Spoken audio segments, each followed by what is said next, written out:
Good morning dear student. तो start करते हैं।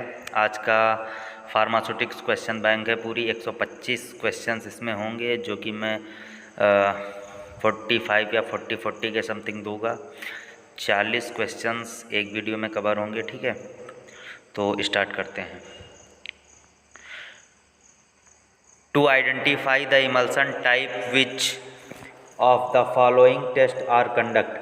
ठीक, आइडेंटिफिकेशन टेस्ट आपको इमल्सन में मैंने पढ़ाया था कि इमल्सन कितने टाइप के होते हैं। आइडेंटिफिकेशन टेस्ट ऑफ इमल्सन, जिसमें मैंने कुछ टेस्ट बताए थे, जो कि पहला टेस्ट था डाइल्यूशन टेस्ट, दूसरा था कंडक्टिविटी टेस्ट, और तीसरा था डाइसॉल्बिलिटी टेस्ट और cobalt chloride filter paper test. तो ये सारे टेस्ट बताए थे। तो वही चीज़ पूछ रहा है पहला question, to identify the emulsion type which of the following test are conducted. Emulsion को आइडेंटिफाई करने के लिए, इमल्सन के टाइप को आइडेंटिफाई करने के लिए जो है कौन कौन से टेस्ट कंडक्ट कराए जाते हैं। ऑप्शन नंबर 1 है डाइल्यूशन टेस्ट, दूसरा है आपका डाइसॉल्बिलिटी टेस्ट, तीसरा है आपका कंडक्टिविटी टेस्ट और चौथा है आपका आल। मतलब कि इसमें कौन कौन से टेस्ट कंडक्ट कराए जाते हैं। तो आपको पता है कि इसमें 3 ही टेस्ट दिए हैं, वैसे होते तो 4 हैं। तो इसमें आपका ऑप्शन नंबर 4 सही हो जाएगा। मतलब डी नंबर ऑल, यानी कि डाइल्यूशन टेस्ट भी आपका होता है, डाई टेस्ट भी होता है और कंडक्टिविटी टेस्ट भी होता है। तीनों टेस्ट इसमें हो जाएंगे। नेक्स्ट देख लेते हैं। Which of the following is not used as an emulsifying agent. ठीक है, तो आपको बताना होगा जो इमल्सिफाइंग एजेंट के रूप में कौन सा नहीं यूज़ किया जाता है। पहला है सर्फेक्टेंट, दूसरा है हाइड्रोफिलिक कोलाइड्स और तीसरा है इलेक्ट्रोलाइट्स और चौथा है फाइनली डिवाइडेड सॉलिड। तो इसमें हो जाएगा आपका इलेक्ट्रोलाइट्स, सी नंबर ऑप्शन सही। नेक्स्ट क्वेश्चन देख लेते हैं। Which of the following is not semi solid doses form. ठीक है, कौन सी जो है सेमी सॉलिड डोजेस फॉर्म नहीं है। तो पहला है पेस्ट, दूसरा है क्रीम, तीसरा है ऑइंटमेंट। आपको पता है पेस्ट भी सेमी सॉलिड डोजेस फॉर्म है, क्रीम भी सेमी सॉलिड डोजेस फॉर्म है, ऑइंटमेंट भी सेमी सॉलिड डोजेस फॉर्म है। बट जो है सस्पेंशन क्या है, एक सॉलिड डोजेस फॉर्म होती है, जो कि वाटर में डिस्पर्स रहती है जब आप उसको मिक्स करते हैं। तो देख लेते हैं next question. Generally paste contain.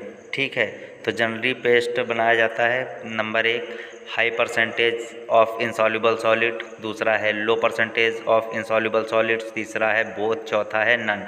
तो इसमें कौन सा ऑप्शन नंबर सही हो जाएगा, ए सही हो जाएगा, high percentage of insoluble solids. Next question देख लेते हैं। Which of the following hydrocarbon waxes are employed in the manufacturer of cream and ointment.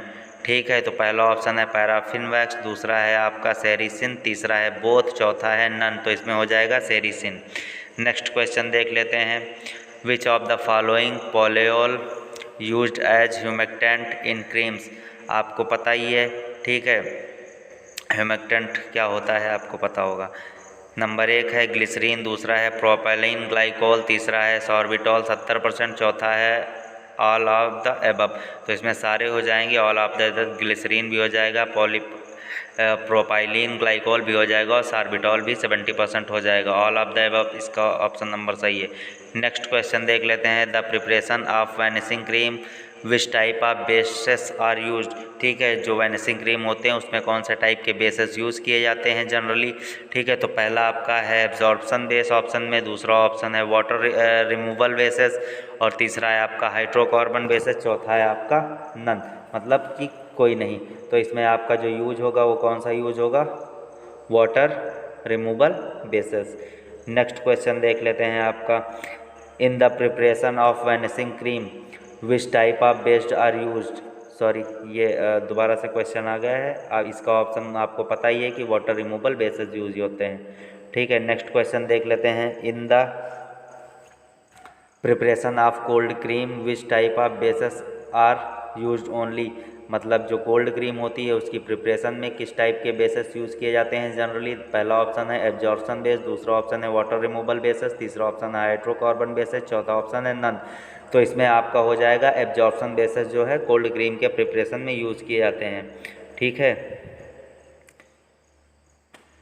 Next question देख लेते हैं। Water soluble bases are also known as. Water soluble bases को क्या बोलते हैं और पहला ऑप्शन है ग्रेसिव ऑइंटमेंट बेसिस, दूसरा ऑप्शन है ग्रेसलेस ऑइंटमेंट बेसिस, तीसरा ऑप्शन है बोथ, चौथा ऑप्शन है नन। तो इसमें हो जाएगा greaseless ointment bases, B number option आपका सही हो जाएगा। नेक्स्ट क्वेश्चन देख लेते हैं। A suppository is generally intended for use in, जो सपोजिटरी होती है वो जनरली कहाँ कहाँ यूज़ की जाती है, कहाँ कहाँ। तो पहला आपको ऑप्शन दिया है रेक्टम, दूसरा आपको दिया है वजाइनल, और तीसरा आपका यूरेथ्रा, और चौथा ऑप्शन आपका दिया है ऑल ऑफ द अबव। तो आपको पता है जो सपोजिटरीज होते हैं वो किसी भी बॉडी कैविटी में इंजेक्ट कराई जाती हैं, ऐसा नहीं है कि पर्टिकुलर एक उसके लिए वही हो।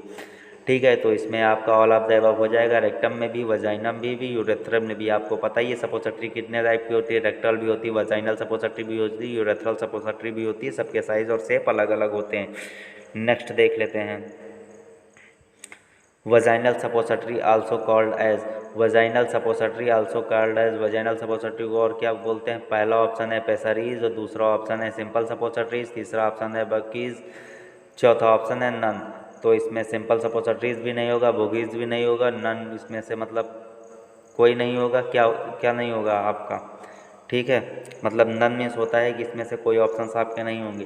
तो पहला ऑप्शन है पेसरीज। ठीक है, पेसरीज जो होती हैं वजाइनल सपोजिटरी बोली जाती हैं, जो वजाइना में इस्तेमाल की जाती हैं उसको पेसरीज बोलते हैं। ठीक है, आपका जो है सपोजिटरी टॉपिक में लास्ट एक टॉपिक है पेसरीज, उसी का ऑप्शन है। ठीक है, which of the following method is use to manufacture suppositories. ठीक है, कौन सा मेथड यूज़ किया जाता है मैन्युफैक्चरिंग में सपोजिटरीज के?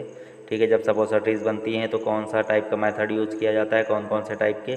तो पहला ऑप्शन है हैंड मोल्डिंग, दूसरा ऑप्शन है कंप्रेशन मोल्डिंग, तीसरा ऑप्शन है पावर मोल्डिंग, चौथा है ऑल ऑफ द अबव। तो तीनों ऑप्शंस इसमें सही होंगे। क्यों सही होंगे? क्योंकि हैंड मोल्डिंग भी होता है, ठीक है, कंप्रेशन भी होता है, पावर मोल्डिंग भी होता है। ठीक है, तो ये सारे मेथड्स यूज होते हैं सपोजिटरी की मैन्युफैक्चरिंग में। नेक्स्ट क्वेश्चन देख लेते हैं। Which of the following is most common use of suppository base. तो जो सपोजिटरी बनाते हो तो उसमें जो है मोस्ट कॉमन यूज जो बेस यूज़ किया जाता है वो कौन सा है आपका? जो रोस्ट और क्रस्ट करके निकाला जाता है, आपको ऑप्शन नंबर दिया हुआ है कोकोआ बटर, दूसरा है PEG 100, तीसरा ऑप्शन है PEG प्लस हेक्सांट्रियल, चौथा ऑप्शन है डी मतलब नन। तो इसमें कौन सा हो जाएगा आपका? कोकोआ बटर हो जाएगा। आपको पता है कोकोआ बटर आप इस्तेमाल करते हो सपोजिटरी एज अ बेस के रूप में। नेक्स्ट क्वेश्चन देख लेते हैं। Cocoa butter available in following forms. ठीक है, कोकोआ बटर अवेलेबल किस किस फॉर्म में है? पहला है अल्फ़ा फॉर्म, दूसरा है बीटा फॉर्म, तीसरा है गामा फॉर्म, चौथा है ऑल। तो इसमें हो जाएंगे चारों, मतलब ऑल हो जाएंगे, अल्फ़ा बीटा गामा फॉर्म, तीनों फॉर्म में। ठीक है, नेक्स्ट देख लेते हैं question 10। Solidification point of cocoa butter lines between. पहला ऑप्शन है 12 से 13 डिग्री सेंटीग्रेड, दूसरा ऑप्शन है 20 से 30 डिग्री सेंटीग्रेड, तीसरा ऑप्शन है 5 से 10 डिग्री सेंटीग्रेड, और चौथा ऑप्शन है नन। तो इसमें हो जाएगा सॉलिडी पॉइंट जो होता है आपका 12 से 13 डिग्री सेंटीग्रेड पे होता है। नेक्स्ट क्वेश्चन देख लेते हैं। Which of the following method is simple and oldest method of preparation of suppositories. ठीक है, जो सिंपल और ओल्डेस्ट मेथड है आपको पता है हैंड मोल्डिंग, मैंने पहले ही बताया था, जो हाथ से बनाया जाता था। तो इसमें चार ऑप्शन है। पहला ऑप्शन है पावर मोल्डिंग, दूसरा है हैंड मोल्डिंग, तीसरा है कंप्रेशन मोल्डिंग, चौथा है ऑल ऑफ द अबव। तो इसमें हो जाएगा हैंड मोल्डिंग, जो हाथ से बनाया जाता था, ये पुराना मेथड है। ठीक है, नेक्स्ट क्वेश्चन देख लेते हैं। Suppositories are generally evaluated by. ठीक है, तो इसमें क्या हो जाएगा? मेल्टिंग रेंज टेस्ट, दूसरा है ब्रेकिंग टेस्ट, तीसरा है लिक्विफिकेशन, चौथा है ऑल ऑफ द अबव। तो इसमें मेल्टिंग रेंज टेस्ट भी हो जाएगा, ब्रेकिंग टेस्ट भी हो जाएगा, लिक्विफिकेशन भी हो जाएगा, मतलब तीनों सही होंगे। ऑल ऑफ द अबव इसमें चौथा नंबर ऑप्शन सही होगा। Who is the father of medicine. जो फादर है मेडिसिन के, वो किसे बोलते हैं? पहला ऑप्शन है ईबर्स, दूसरा है हिप्पोक्रेटस, तीसरा ऑप्शन है इक्पाइटन, चौथा ऑप्शन है पॉन्टस। तो इसमें आपका हो जाएगा हिप्पोक्रेटस, जो कि फादर ऑफ मेडिसिन बोले जाते हैं। नेक्स्ट क्वेश्चन देख लेते हैं। The first edition of IP was published in. जो फर्स्ट एडिशन इंडियन फार्माकोपिया का था वो कब पब्लिश्ड हुआ था? पहला ऑप्शन है 1965, दूसरा ऑप्शन है 1975, तीसरा ऑप्शन है 1955, चौथा ऑप्शन है 1985। तो ये पब्लिश हुआ था कब? 1955 में। नेक्स्ट क्वेश्चन देख लेते हैं। The pharmacy act come in force in. जो फार्मेसी एक्ट था उसके बारे में बताना है कि कौन से ईयर आया था। तो पहला ऑप्शन है 1947, 1948, 1949, 1950। तो ये आया था 1948 में। नेक्स्ट क्वेश्चन देख लेते हैं। Pharmacy council of India was established in, जो फार्मेसी काउंसिल ऑफ इंडिया वो कब एस्टेब्लिश्ड हुआ? पहला ऑप्शन है 1947, 1948, 1949, 1950। तो ये हो जाएगा 1949 में। ठीक है। Next question, what is USP, मतलब यूएसपी क्या है? तो इसमें मतलब आपको पता ही है कि आईपीबीपी, यूएसपी ये सब फार्माकोपिया के नाम है, तो वही आपको शॉर्ट फॉर्म में दे दिया गया, उसको बताना है कि यूएसपी क्या है। तो पहला ऑप्शन दे दिया गया है the United State of pharmacology, दूसरा ऑप्शन है the United State of pharmacy, तीसरा ऑप्शन है the United State of pharmacopoeia, चौथा ऑप्शन है the United State of pharmaceuticals. तो इसमें आपका कौन सा ऑप्शन सही हो जाएगा? The United States pharmacopoeia. What is the USP का ऑप्शन हो जाएगा C, the United States pharmacopoeia. Next question देख लेते हैं। The drug converted to suitable form are known as, तो जो ड्रग कन्वर्टेड है सुटेबल फॉर्म नोन एज, तो किसको बोलते हैं? तो पहला है आपका एक्सिपिएंट, दूसरा है आपका सोर्स ऑफ ड्रग, तीसरा आपका डोजेस फॉर्म, चौथा है आपका एपीआई मतलब एक्टिव फार्मास्यूटिकल इंग्रेडिएंट। तो इसका तीसरा ऑप्शन नंबर सही हो जाएगा डोजेस फॉर्म। ठीक है, ड्रग को कन्वर्ट किया जाता है डोजेस फॉर्म में। ठीक है। नेक्स्ट क्वेश्चन देख लेते हैं। Yuri doses form is combination of drug and different kind of non drug component called. ठीक है, जो नॉन ड्रग कंपोनेंट यूज़ किए जाते हैं किसी भी डोजेस फॉर्म को तैयार करने में, चाहे वो टेबलेट हो, चाहे वो ऑइंटमेंट हो, चाहे वो लिक्विड डोजेस फॉर्म हो, सिरप वगैरह हो, तो उसमें कुछ एडिटिव्स मिलाए जाते हैं। आपको पता है वही होते हैं नॉन ड्रग कंपोनेंट जो कि एक्टिव इंग्रेडिएंट नहीं होते। तो पहला ऑप्शन देख लीजिए, उसको क्या बोलते हैं? एडिटिव्स। दूसरा ऑप्शन है नॉन एडिटिव्स, तीसरा ऑप्शन है न्यू केमिकल एंटिटी, और चौथा ऑप्शन है ऑल ऑफ दीज। तो इसमें क्या हो जाएगा? एडिटिव्स हो जाएगा। जो एडिटिव्स यूज़ करते हो, colouring agent, flavouring agent, preservatives वगैरह वगैरह, वो सब क्या होते हैं? एडिटिव्स होते हैं। ये नॉन ड्रग कंपोनेंट होते हैं। नेक्स्ट क्वेश्चन देख लेते हैं। Simple syrup is saturated solution of, तो पहला ऑप्शन है सुक्रोज, दूसरा ऑप्शन है फ्रक्टोज, तीसरा ऑप्शन है डेक्सट्रोज, चौथा ऑप्शन है नन ऑफ दीज। तो इसमें हो जाएगा आपका सुक्रोज। नेक्स्ट क्वेश्चन देख लेते हैं। When two or more drugs is used combination to increase the pharmacological action the phenomenon is known as, तो जब दो या दो से अधिक जो है ड्रग को कंबाइन करके खाया जाता है तो कैसा फार्माकोलॉजिकल एक्शन रहता है? जो फार्माकोलॉजिकल एक्शन शो करता है उसको क्या बोलते हैं? तो आपको मैंने पढ़ाया था कुछ पोसोलॉजी में। ठीक है, तो देख लीजिए। तो पहला ऑप्शन है सिनर्जिज्म, दूसरा है टॉलरेंस, तीसरा है पोटेंटिएशन और चौथा है आइडियोसिनक्रेसी। तो इसमें हो जाएगा सिनर्जिज्म में आपको पता है मैंने पढ़ाया, पोसोलॉजी का टॉपिक खोल के देख लीजिएगा, वीडियो देख लीजिएगा, समझ में आ जाएगा सिनर्जिज्म क्या होता है।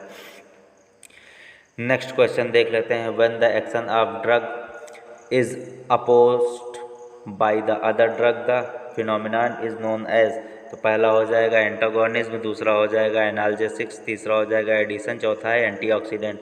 तो इसमें आपका हो जाएगा एंटागोनिज्म।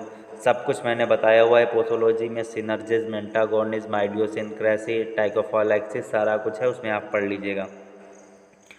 नेक्स्ट क्वेश्चन देख लेते हैं।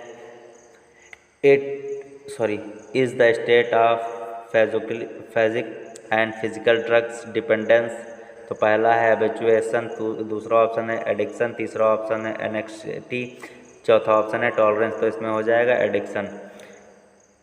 29 क्वेश्चन। नेक्स्ट क्वेश्चन देख लेते हैं। Acute tolerance is also known as, acute means आपको पता है क्या होता है? टॉलरेंस आपको पता ही, जब कोई ज़्यादा अल्कोहल वगैरह लेता है तो ड्रग उस पर कारगर नहीं होती है, तो आप उसको देख लीजिएगा। ठीक है, पोसोलॉजी में मैंने पढ़ा है टॉलरेंस क्या होता है। तो इसमें पहला ऑप्शन क्या हो जाएगा? एडिक्शन, दूसरा है आइडियोसिनक्रेसी, तीसरा ऑप्शन है टाइकोफाइलैक्सिस और चौथा ऑप्शन हैबिचुएशन। तो इसमें हो जाएगा आपका ऑप्शन नंबर 3 सही, टाइकोफाइलैक्सिस। नेक्स्ट क्वेश्चन देख लेते हैं। ए जेनेटिकली डिटरमाइंड एबनॉर्मल और unusual response to a drug is, तो पहला ऑप्शन है आइडियोसिनक्रेसी, दूसरा ऑप्शन है टॉलरेंस, तीसरा है जेनेटिक पॉलीमॉर्फिज्म, चौथा ऑप्शन है साइलिज्म।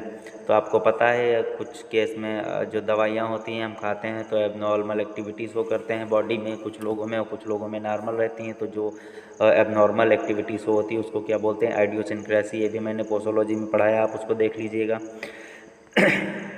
नेक्स्ट क्वेश्चन देख लेते हैं। Powder used for external use are, तो जो है पाउडर यूज़ किया जाता है। एक्सटर्नल यूज़ आर पहला है डस्टिंग पाउडर, दूसरा ऑप्शन है बल्क पाउडर, तीसरा ऑप्शन है डिवाइडेड पाउडर, चौथा ऑप्शन है एफरवेसेंट पाउडर।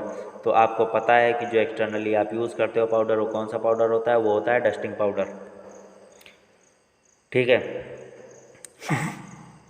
नेक्स्ट क्वेश्चन देख लेते हैं। बल्क पाउडर आर तो पहला है पोटेंट, दूसरा है नॉन पोटेंट, तीसरा है बोथ ए एंड बी, चौथा है नन, तो इसमें हो जाएगा non potent. Next question, powder are more stable then.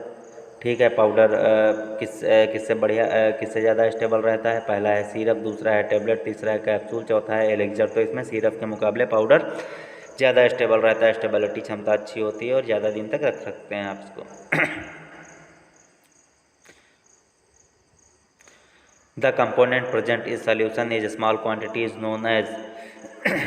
जो कंपोनेंट प्रेजेंट होते हैं सोल्यूशन में स्मॉल क्वांटिटी में, उनको क्या बोलते हैं, पहला है सॉल्वेंट, दूसरा है सोल्यूशन, तीसरा ऑप्शन है सॉल्यूट, चौथा ऑप्शन है लिक्विड। तो इसमें हो जाएगा सॉल्यूट, तीसरा नंबर का ऑप्शन। नेक्स्ट क्वेश्चन देख लेते हैं। The component present in solution in large quantity is known as. तो जो कंपोनेंट प्रेजेंट होते हैं सॉल्यूशन में लार्ज क्वांटिटी में, उनको क्या बोलते हैं, पहला ऑप्शन है सॉल्वेंट, दूसरा ऑप्शन है सॉल्यूशन, तीसरा ऑप्शन है सॉल्यूट, चौथा ऑप्शन है लिक्विड। तो हो जाएगा सॉल्वेंट। जो लार्ज क्वांटिटी में होते हैं प्रेजेंट किसी भी सॉल्यूशन में, तो वो क्या होते हैं, सॉल्वेंट होते हैं। जो स्मॉल क्वांटिटी में प्रेजेंट होते हैं वो सॉल्यूट होते हैं, आपको याद रखना होगा। नेक्स्ट क्वेश्चन देख लेते हैं। Throat paint are liquid preparation. तो जो थ्रॉट पेंट होती है लिक्विड प्रिपरेशन, वो कैसी होती है, तो पहला ऑप्शन है विस्कस, दूसरा है नॉन विस्कस, तीसरा है सॉलिड, चौथा ऑप्शन है गैस।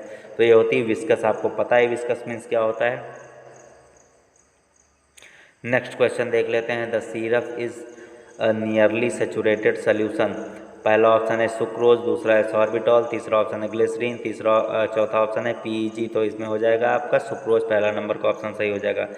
नेक्स्ट क्वेश्चन देख लेते हैं। The syrup is in nature. जो सिरप का नेचर होता है वो कैसा होता है, पहला एक्वस, दूसरा नॉन एक्वस, तीसरा गैस, चौथा सॉलिड। तो हो जाएगा एक्वस। नेक्स्ट क्वेश्चन देख लेते हैं। Which of the following is not monophasic liquid dosage form. ठीक है, कौन सी मोनोफेजिक लिक्विड डोजेस फॉर्म नहीं है, तो पहला है सोल्यूशन, दूसरा है ऑप्शन गार्गल, तीसरा है सस्पेंशन, चौथा है इनेमाज। तो आपको पता है मोनोफेजिक और जो आपकी लिक्विड डोजेस फॉर्म होती हैं वो टू टाइप्स की होती हैं। एक मोनोफेजिक होता है, एक बाईफेजिक होता है। मोनोफेजिक वन फेज सिस्टम होता है और बाईफेजिक टू फेज सिस्टम होता है। बाईफेजिक में सस्पेंशन आता है, इमल्सन आता है।